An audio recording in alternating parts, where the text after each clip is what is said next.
Orang yang ditunggu-tunggu datang. Orang yang jamnya di kiri kanan. Pak Benny Murdani. Dia ngomong ini yang nyekolahin Mardigu siapa?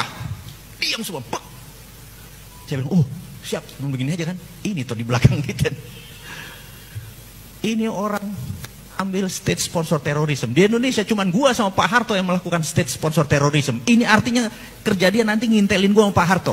Siapa yang bayarin dia? Siapa yang nyekolahin dia? Siapa yang ngajarin? Semua diam. Berdiri kamu. Ya, tidak tahu jenderal. Pak. Sudah 14 yang ada ngaku. Diam aja semua. Dan singkat cerita, sampailah dia kesel kali udah 1 jam maki-maki nggak ada yang ngaku juga. Dia bilang, Mardigu, siap. Apa tugas intelijen? Siap jenderal. Di pelajaran di akademi adalah first line of defense, garda terdepan sebuah pertahanan. Jadi ingat, intelijen itu ibarat kita punya rumah di pinggir hutan. Intelijen itu adalah anjing herder, bener nggak? Yang mengendusnya tajam, yang buas, yang belum ada apa-apa udah tahu nih bakal maling dan lain sebagainya gitu. Siap jenderal, first line of defense. Pak, digampar gua. Saya bilang kena juga gua. Goblok, itu di sekolah, di sini bukan. Tugas intelijen? Siap, nggak tahu jenderal. Nah gitu dong kata dia gitu. Tugas intelijen pertama adalah create leader.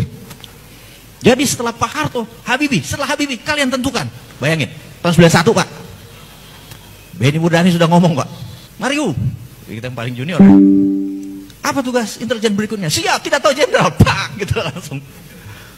Tugas berikutnya adalah no surprises. Jadi nggak boleh ada keterkejutan. Itu ada terkejut, intelijen nggak bekerja, kata dia gitu. Ya kayak sekarang, ada apa ya, bener nggak? Wondering what happened. Nah, intelijennya nggak kerja, gitu ya. Karena intelijen adalah sebuah wilayah militer. Jadi kalau polisi itu security, keamanan. Kalau pertahanan itu militer. Militer itu enemy centric approach, semua orang musuh. Kalau polisi semua orang teman, gitu ya. Tugas polisi mempidanakan crime. Tugas tentara eradicate crime, meniadakan. Ini mempidanakan, ingat ya bedanya ya. Ingat bedanya. Di sini orang niat sedikit kita ambil, benar nggak? Kalau di sini harus ada 2 alat bukti. Ini setengah, nggak ada alat bukti kita ambil, gitu. Itu bedanya. Anda ngerti? Jadi militer tugasnya adalah eradicate atau meniadakan ancaman. Tugasnya polisi adalah mempidanakan ancaman. Jadi intelijen adalah wilayah first line of defense, garda terdepan. Begitu polisi menjadi ketua badan intelijen, kita tepuk jidat Pak. Benar? Mulai paham? Ya udah ngurusinnya partai doang gitu ya. Maaf ya, bukan kampanye nih. Ada 2 makhluk saya ini, kalau hari Rebo saya adalah pegawai negeri, tetapi saya udah mengundurkan diri karena kayaknya saya beda pendapat dengan apa yang negara pemerintah saat ini lakukan. Jadi saya mau menceritakan sedikit sebelum kita masuk ke topik bahas utama adalah pentingnya untuk memahami geopolitik dan geostrategi. Saya belajar 6 tahun oleh negara untuk mempelajari ilmu beginian. Terus sampai sekarang asal mengajar di lembaga dari tahun 98 sampai sekarang. 4 tahun terakhir dengan Pak Riamizar Riyakudu sebagai staf khusus Menteri Pertahanan, dan saya mengundurkan diri di semuanya karena saya merasa ada yang nggak pas. Kita tahu pemerintah sekarang sangat suka membangun infrastruktur, setuju? Tidak salah membangunnya. Yang saya nggak suka adalah hutangnya, bener nggak? Di mana kita di Kementerian Pertahanan dulu, sekali lagi saya bukan sekarang, jadi saya bilang itu udah masa lalu saya.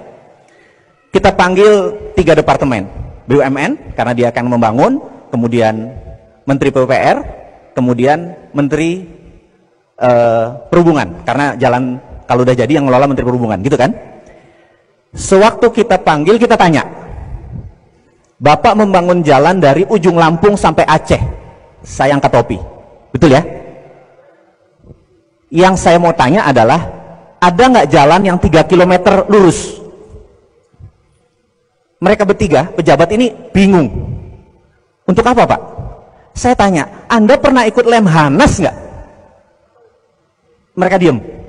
Ya untuk apa? Kalau kita perang sama Malaysia atau Singapura, kapal perang kita bisa landing di mana pesawat kita, bener nggak? Oh itu tau gunanya, dan kita nggak minta biaya. Atau kalau di Kuala Namu, di Medan, ada kapal kecelakaan di landasan, ada 7 pesawat harusnya schedule udah landing, karena ada kecelakaan lagi diberesin, kapal itu muter-muter di Kuala Namu, 1 jam kemudian bahan bakarnya habis. Di mana bisa dimendaratkan? Oh, enggak tahu Pak. Kamu gila kali yang ngelola negara, memang kayak bikin wali kota, saya bilang kayak gitu. Terus saya lihat Departemen Perhubungan, saya bilang, Anda membangun 15 pelabuhan di perbatasan luar Indonesia, saya angkat topi. Triliun biayanya, saya angkat topi untuk menghidupkan ekonomi, betul nggak? Tapi kapal perang kita satu pun nggak ada yang bisa sandar. Karena ada draftnya ketinggian, ada yang kerendahan, ngerti nggak? Kami nggak bisa bela negara, jadi waktu kemarin Raja Ampat ada kapal yang nyangkut, kita nggak bisa protek, karena Anda tidak ngerti bela negara. Bisa bubar negara kita ini, bener nggak? Ini bukan kampanye. Nah, ini hanya menceritakan bahwa ngelola negara itu modalnya bukan dengan belusukan doang. Nggak bisa.